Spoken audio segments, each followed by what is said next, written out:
How does flying in VR compare to flying a real prop plane? I'm new to both, so here are my recent impressions.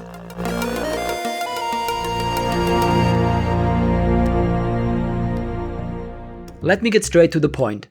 If you're only the slightest bit enthusiastic about flight sims, then get out there and buy a VR headset. I recently got the Reverb G2 for my birthday and I couldn't be happier with it. This is the first piece of tech that really managed to impress me in a long time.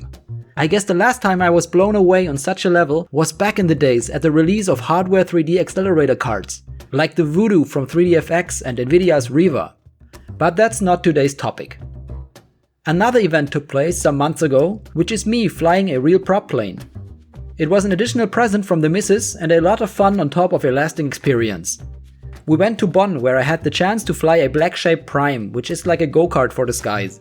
It goes as fast as 300 km an hour and is highly maneuverable yet easy to fly. It feels like it's bolted into the air as far as I can tell as a first-time hobby pilot. So let's compare a little bit. If you ask my stomach, it will tell you it's absolutely the same. At my first virtual flight, I felt the same nauseating experience I felt a few months before after taking off with the Black Shape. It also went away comparably slow, and in both cases I felt sick for several hours. This problem evaporated after a few VR flights, so don't worry. You will most likely get used to it if you choose to join the VR crowd. It must also be said that I have a very weak stomach. Even the pure sight of a roller coaster makes me throw up. Okay, not really, but you get the point. I'm also a little bit afraid of heights. And looking down over the wing while flying a curve in IL-2 nearly gave me the same sensation as the real thing. Due to the stereoscopic effect, your brain really thinks you're there.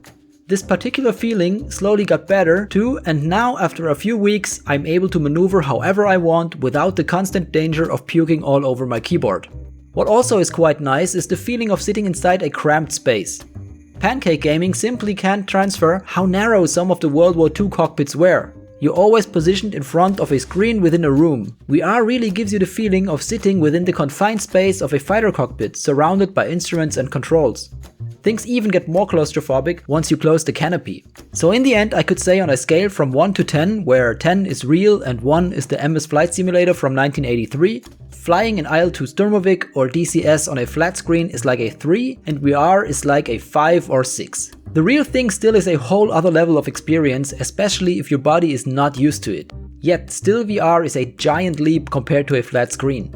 If you wonder why I am as excited as I am late to the party, I decided to jump on the wagon now because of the Reverb's resolution. It easily lets you read your instruments without zooming. Doesn't matter whether you play DCS or IL-2 for example.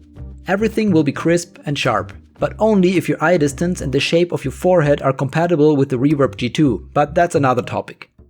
I tried the Oculus Quest before, and while it was nice for games like Beat Saber or stuff like Subnautica, it didn't convince me when it comes to flight sims. The G2 did, and I can wholeheartedly recommend it to all flight sim enthusiasts around the globe. The only problem is that my RTX 2070 is just barely enough to push this monstrous amount of pixels. Well, so far for the comparison. I'll surely be back for another round in the Black Shape Prime, this time hopefully without the constant danger of puke painting the canopy from the inside. Tell me of your experience if you're in the mood. How was your first flight with your own hands on the controls and how did you feel? How are your impressions concerning VR and flight sims? If you enjoyed the video, then consider to like and subscribe. Thanks for watching and see you next time.